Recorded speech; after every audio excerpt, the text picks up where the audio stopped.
Thanks for watching the Hollywood Gossip. I'm Brooke Bergstoller.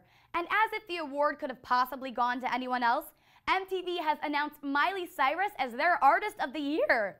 Can you believe it's been more than a year since Hannah Montana died? R.I.P.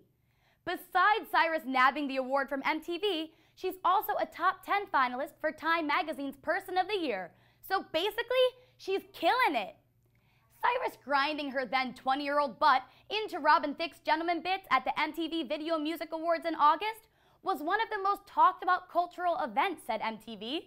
Their We Can't Stop and Blurred Lines mashup performance was the most watched video on MTV's websites, while an artist site devoted to Miley had more visits than any other artists. She dominated the music charts and critics' best of lists while creating some of the year's most memorable moments, said Amy Doyle, head of MTV's Music and Talent Programming Strategy. And whatever you may think of the girlie, she's clearly got clout.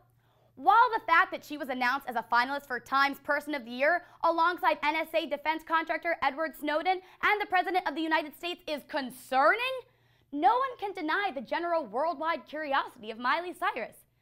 Carry on, Miley. Whatever you're doing is working, girl. But seriously, what are you doing? I don't know. Thanks for watching the Hollywood Gossip. I'm Brooke Bergstoller.